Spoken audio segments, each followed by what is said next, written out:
ng Panginoon. Papuri sa kaitasan, siya'y papurihan, Diyos ng lahat. O papuri sa kaitasan, siya'y papurihan, ngayon at magpakailanman.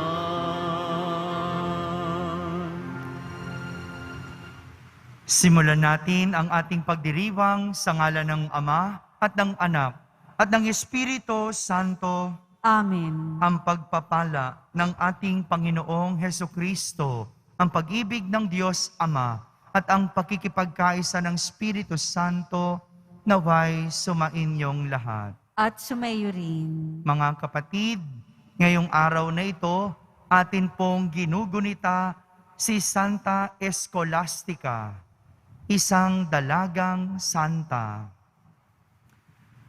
Upang tayo maging marapat gumanap sa banal na pagdiriwang, aminin muna natin at pagsisihan ang ating mga kasalanan.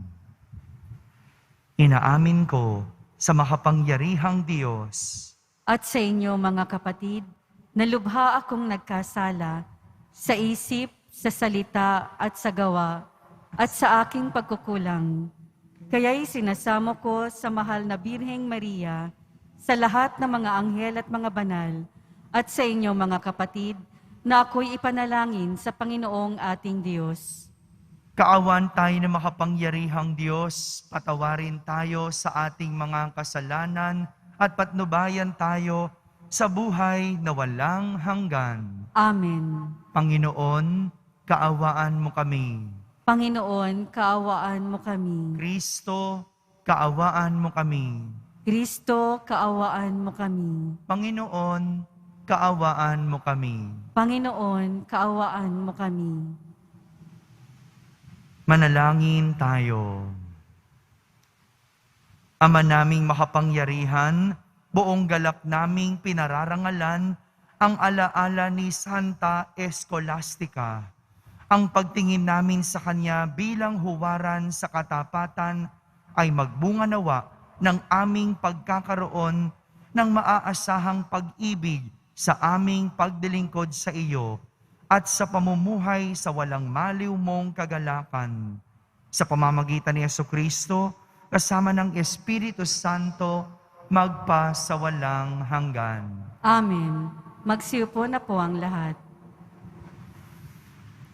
Pagbasa mula sa unang aklat ng mga hari. Nang matanda na si Solomon, nahikayat siya ng kanyang mga asawang taga-ibang bansa na sumamba sa kanilang mga Diyos-Diyosan. Hindi siya nananatiling tapat sa Panginoon. Hindi niya sinundan ang halimbawa ni David na kanyang ama. Sumamba siya kay Astarte, ang diyosa ng mga Sidonyo, at kay Nicom, ang kasuklam-suklam na Diyos-Diyosan ng mga Amonita.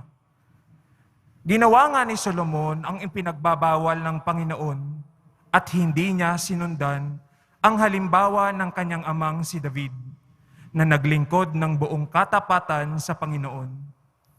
Sa burol na nasa silangan ng Jerusalem ay nagtayo siya ng mga sambahan para kay Semos, ang karumal-dumal na Diyos-Diyosa ng Moab, at para kay Molok, ang kasuklam-suklam na Diyos-Diyosan ng mga Amonita.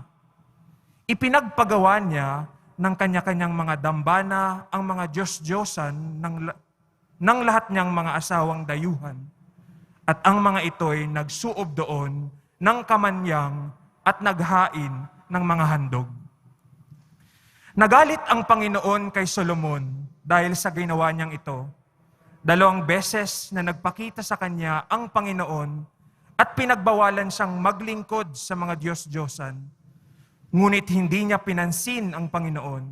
Kaya nga't sinabi nito sa kanya, "Dahil sa hindi mo paggalang sa aking tipan at hindi mo pagsunod sa aking mga tagubilin, aalisin ko sa iyo ang kaharian at ibibigay ko sa isang alipin mo. Ngunit alang-alang kay David na iyong ama, hindi ko gagawin ito sa panahon mo, kundi sa panahon ng iyong anak. Isang lipi lamang ang ititira ko sa kanya, alang-alang kay David na aking lingkod, alang-alang sa Jerusalem, ang lungsod na aking hinirang. Ang salita ng Diyos. Salamat sa Diyos. Panginoong masintahin, ang bayan mo'y gunitain. Panginoong masintahin, ang bayan mo'y gunitain. Dapat na magalak ang sino mang tao na makatarungan, nagawang matuwid ang siyang adhika sa buong niyang buhay. Tulungan mo ako kapag ang bayan mo'y iyong nagunita. Sa pagligtas mo, isama mo sana ang lingkod mong Aba. Panginoong masintahin, ang bayan mo'y gunitain. Sa halip na sundin ang utos ng Diyos, bagkos nakisama, at maling gawain ng mga pagano ang sinunod nila. Ang Diyos-Diyosan ang sinamba nila at pinaglingkuran. Sa ginawang ito, sila ang nagkamit ng kaparusahan. Panginoong masintahin, ang bayan mo'y gunitain. Pati anak nilang babae't lalaki inahaing lubos. Sa Diyos-Diyosan, mga batang ito ay dinalang handog. Itong Panginooy, nagpuyos ang galit sa mga hinirang. Siya ay nagdamdam sa ginawa nilang pawang kataksilan. Panginoong masintahin, ang bayan mo'y gunitain. Magsitayo po ang lahat.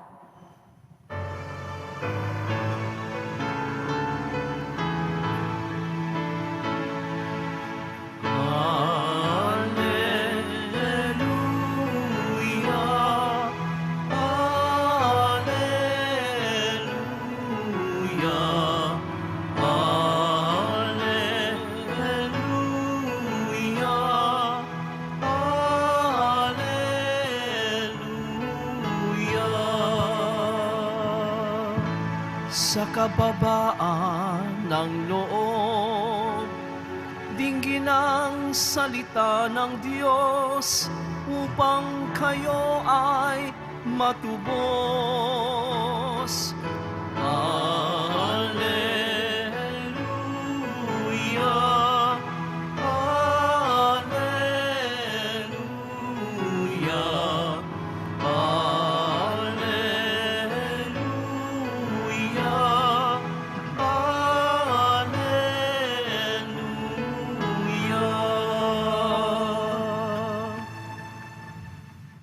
Sumainyo ang Panginoon. At sumaiyo rin. Ang mabuting balita ng Panginoon ayon kay San Marcos. Papuri sa iyo, Panginoon.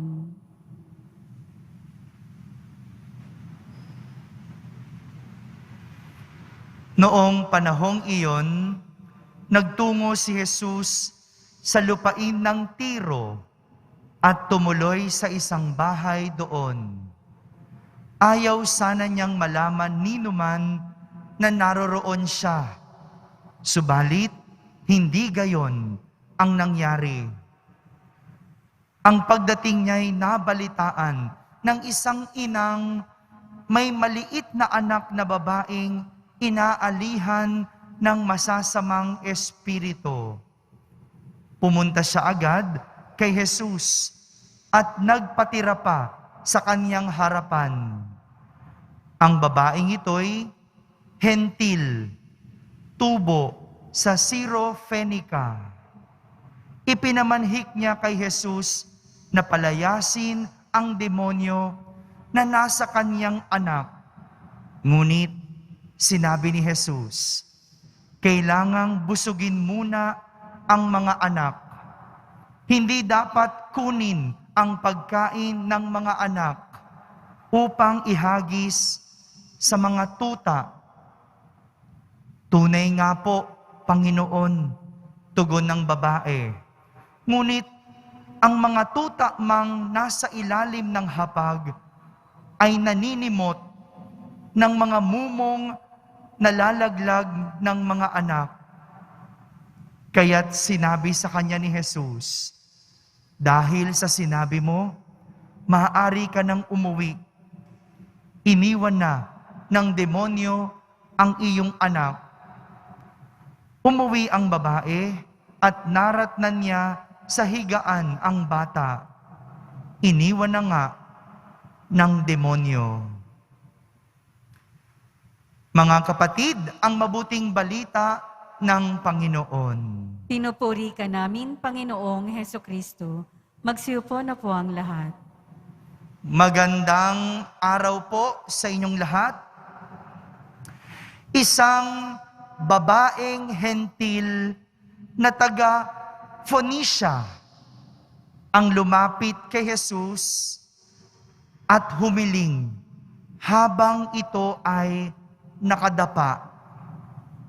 Ang hiling ng babae, pagalingin ang kanyang anak na inaalihan ng demonyo. Kung tutuusin, wala naman pong bago sa kwento na ating narinig dahil madalas namang magpagaling si Jesus ng mga may sakit. Madalas magpalaya si Jesus ng mga demonyo. Ngunit dahil kakaiba ang bidang karakter ng ating ebanghelyo, kung kaya't siya'y naging espesyal kay Jesus. 3 dahilan. Una, dahil siya ay isang babae. Noong panahon ni Jesus, ang mga lalaki lang ang binibilang sa lipunan.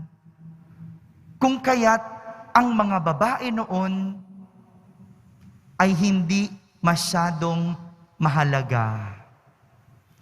Lalaki lang ang pwedeng makapagtrabaho. Ang babae, hindi. Pangalawang dahilan, dahil siya ay isang hentil. Ibig sabihin, hindi siya Hudyo. At para sa mga Hudyo, ang mga hentil ay second-class citizen. Dahil mas angat at mas mataas na uri ang mga Hudyo kumpara sa mga hentil. Pangatlo, siya ay taga Phoenicia. Sa makatuwid, siya ay isang dayuhan. Kung pagbabasihan ang lahat ng 3 dahilang ito, malinaw na ang bidang karakter ay isang etsepuera, isang api, isang walang halaga sa tingin ng iba. Babae na. Tapos, isa pang hentil, hindi Hudyo. Pangatlo, dayuhan pa, hindi taga roon. Kaya, etsepuera, api ang babae.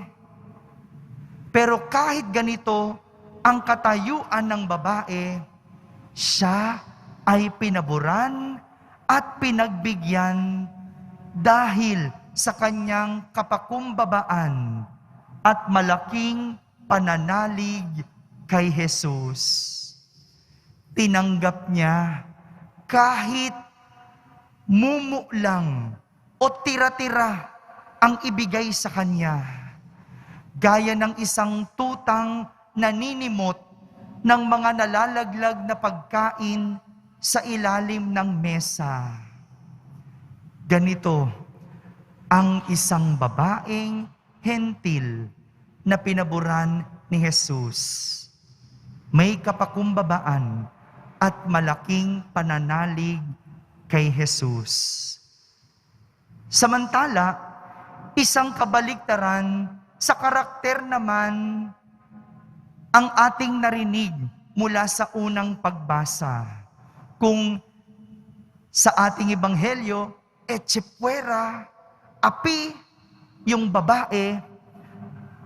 Sa unang pagbasa, si Haring Solomon naman ang bida. Haring Solomon, lalaki at hari. Yung katayuan pa lang niya, malayong malayo na sa isang etsepwerang babae. Ibig sabihin, first class. Hindi lang kabilang sa lipunan dahil siya'y lalaki, kundi higit sa lahat, isang mataas na uri ng tao ng lipunan. Kasi, hari, hindi etsepwera, first class. Kung tutuusin, nasa kanya ang pabor ng lahat. Pati na ang pabor ng Diyos. Dahil bilang hari, siya ang pinili. Pero, sinayang niya. Dahil sumamba siya sa Diyos-Diyosan. Sumamba sa Diyos-Diyosan. Sayang, ando na siya. Pinili pa niya ang iba. Hindi ba't minsan, nakikita natin ang ating mga sarili sa ganitong mga karakter? Yung mayroon ka namang yaman, o mayroon ka namang hanap buhay, pero nakukuha mo pang manloko, nakukuha mo pang mandaya, nakukuha mo pang mangurakot, o di mas mabuti pa yung isang kahig, isang tuka, pero tapat at malinis ang pamumuhay. O kaya, meron ka namang pinag-aralan, ang taas nga ng pinag-aralan mo, pero hindi mo naman ginamit, at mas nakakalungkot, ikaw ay nagpapagamit. Mabuti pa yung walang pinag-aralan, pero alam kung ano ang mabuti at matuwid. Meron namang iba, kabisado ang Biblia, at kapag nagsalita, laging ginagamit ang Diyos. Pero, sumusuporta sa masamang tao. E di, mabuti pa yung walang alam sa Biblia, pero alam naman ang mabuti at tama. Mga kapatid, simple lang naman ang aral na sinasabi sa atin ng ating mga pagbasa. Pahalagahan at gamitin ang biyaya sa kabutihan habang ito ay nasa atin. Dahil baka hindi na ito maulit, kaya't huwag sasayangin. Amen.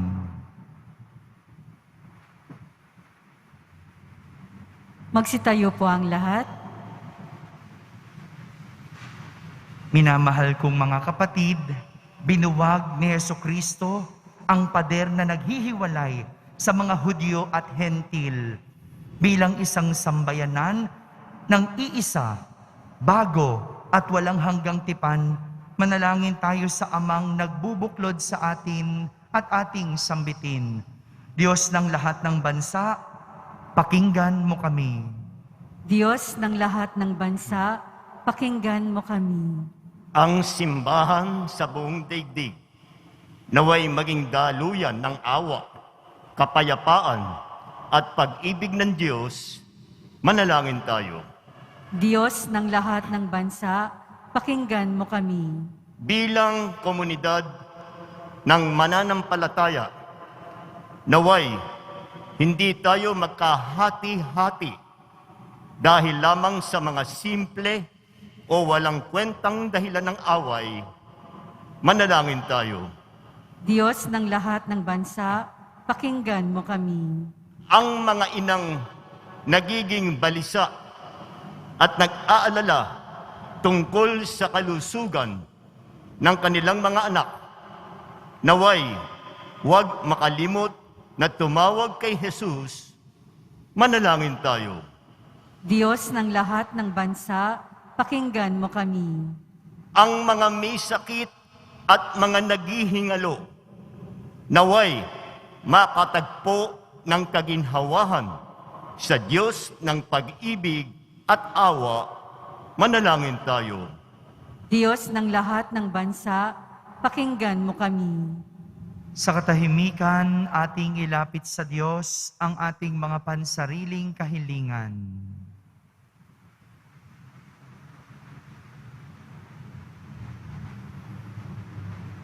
Manalangin tayo. Diyos ng lahat ng bansa, pakinggan mo kami. Makapangyarihang Diyos, aming kanlungan at lakas, nais mo na kami ay maging iisang sambayanan, maging bukas nawa ang aming kalooban sa pangangailangan ng iba. Hinihiling namin ito sa pamamagitan ni Kristo na aming Panginoon. Amen. Magsiupo na po ang lahat.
Kayo mga kapatid, upang ang paghahain natin ay kalugdan ng Diyos amang makapangyarihan.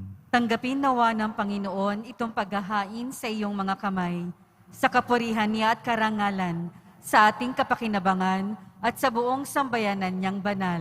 Ama naming lumikha, sa pagpapahayag namin sa iyong kadakilaan, ngayong ginugunitan namin ang dalagang si Santa Escolastica. Ang kalugod-lugod niyang kagitingan sa pamumuhay ay mapaging dapat nawang kalugdan mo ang aming mga alay. Sa pamamagitan ni Jesucristo, kasama ng Espiritu Santo, magpa sa walang hanggan. Amen. Sumainyo ang Panginoon. At sumaiyo rin. Itaas sa Diyos ang inyong puso at diwa. Itinaas na namin sa Panginoon. Pasalamatan natin ang Panginoong ating Diyos. Marapat na siya ay pasalamatan. Ama naming makapangyarihan, tunay ngang marapat na ikaw ay aming pasalamatan. Ngayoy ikinagagalak naming may mga banal na tao na nagtalaga ng sarili sa anak mong si Jesucristo upang ipamalas nila ang paghahari mo at maakit ang kapwa na manalig sa iyo. Ngayon sa amin ibinibigay ng iyong anak na minamahal ang kabanalang iyong taglay at hangad mong kamtin ng tanan. Ito ang pinanggagalingang aming ngayong nililingon. Dito mo rin nais na kami makarating at humantong. Kaya kaysa ng mga anghel na nagsisiawit ng papuri sa iyo nang walang humpay sa kalangitan, kami nagbubunyi sa iyong kadakilaan. Santo, Santo, Santo, Panginoong Diyos ng mga hukbo, napupuno ang langit at lupa ng kadakilaan mo, o sana sa kaitaasan. Pinagpala ang naparirito sa ngalan ng Panginoon, o sana sa kaitaasan. Magsiluhod po ang lahat.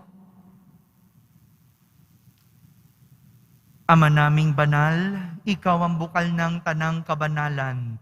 Kaya't sa pamagitan ng iyong Espiritu, ay gawin mong banal ang mga kaloob na ito, upang para sa amin ay maging katawan at dugo ng aming Panginoong Hesukristo.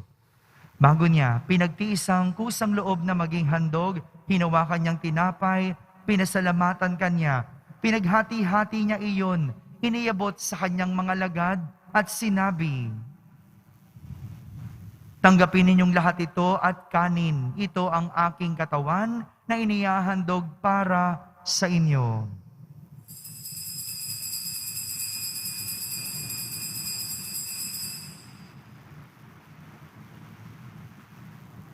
Gayon din naman, nung matapos ang hapunan, hinawakan niyang kalis, muli kanyang pinasalamatan.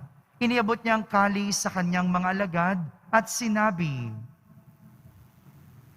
"Tanggapin ninyong lahat ito at inumin. Ito ang kalis ng aking dugo, ng bago at walang hanggang tipan. Ang aking dugo na ibubuhos para sa inyo at para sa lahat sa ikapagpapatawad ng mga kasalanan. Gawin ninyo ito sa pag-alaala sa akin."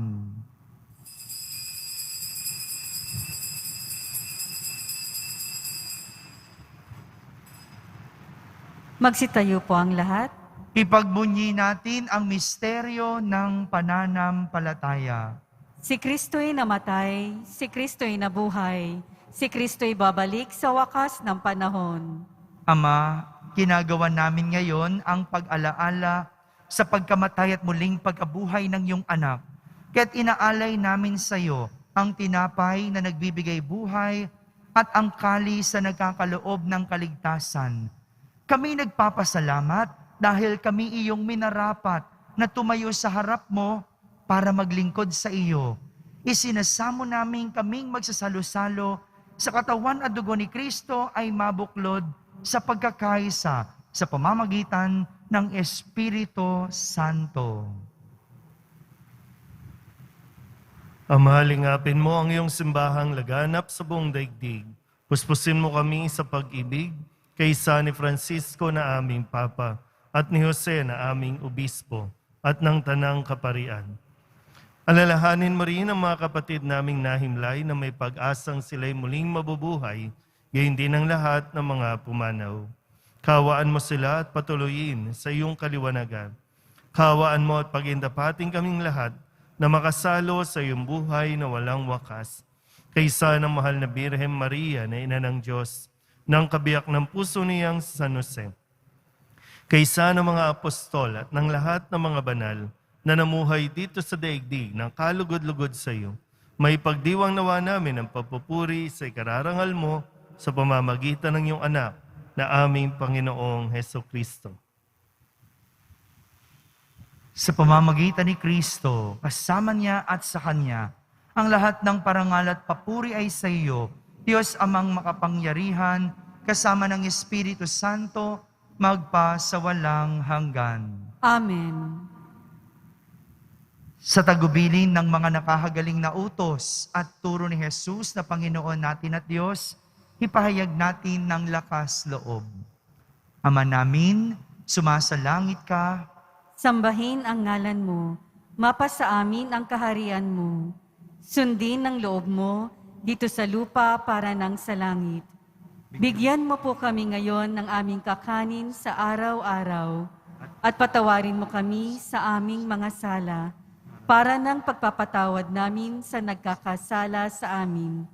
At huwag mo kaming ipahintulot sa tukso at iadya mo kami sa lahat ng masama.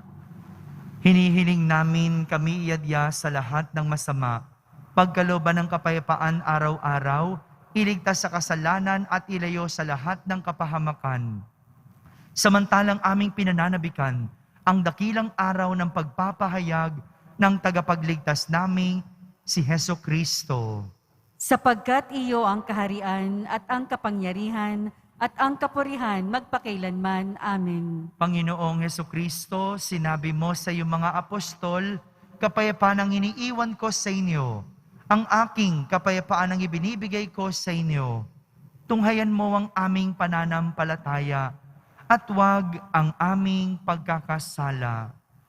Pagkalooban mo kami ng kapayapaan at pagkakaisa ayon sa iyong kalooban, kasama ng Espiritu Santo, magpa sa walang hanggan. Amen. Ang kapayapaan ng Panginoon ay laging sumainyo. At sumayin niyo rin. Magbigayin kayo ng kapayapaan sa isa't isa. Kapayapaan po para sa lahat.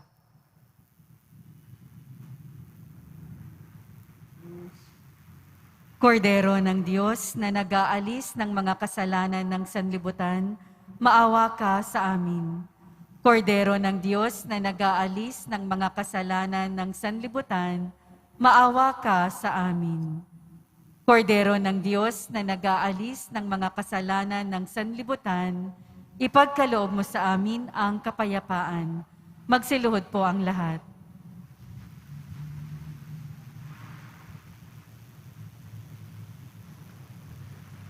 Ito ang kordero ng Diyos. Itong nag-aalis ng mga kasalanan ng sanlibutan. Mapalad ang mga inaaniyahan sa kanyang piging. Panginoon, hindi ako karapat-dapat na magpatuloy sa iyo, ngunit sa isang salita mo lamang ay gagaling na ako. Ang katawan ni Kristo, Amen.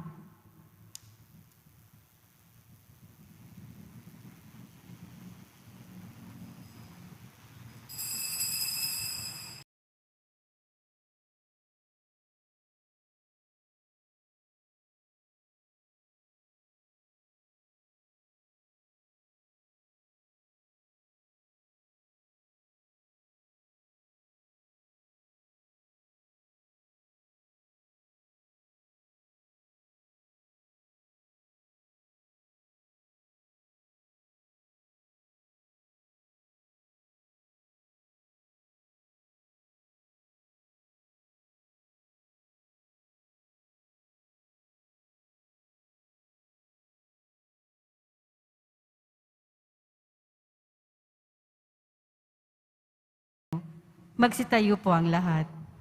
manalangin tayo.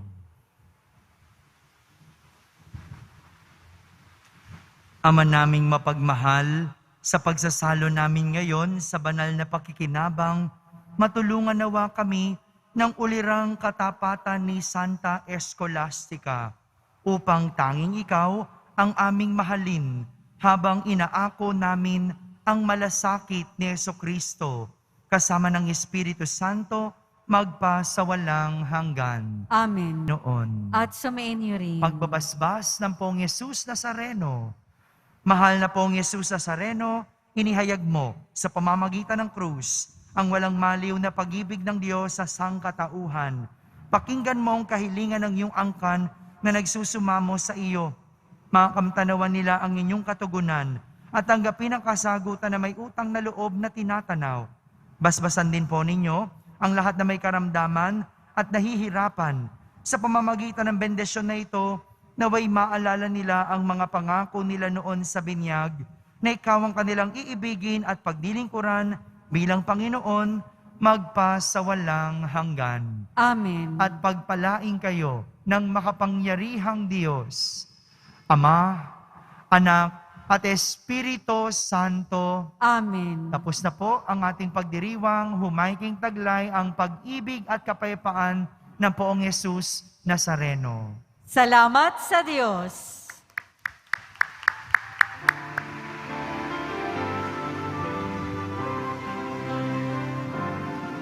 Cristo Padre Jesus Nazareno, sinasamba ka namin,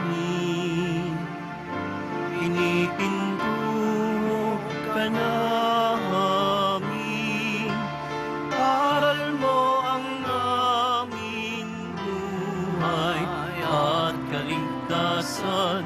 Nuestro Padre Jesus Nazareno, iligtas mo kami sa kasalanan.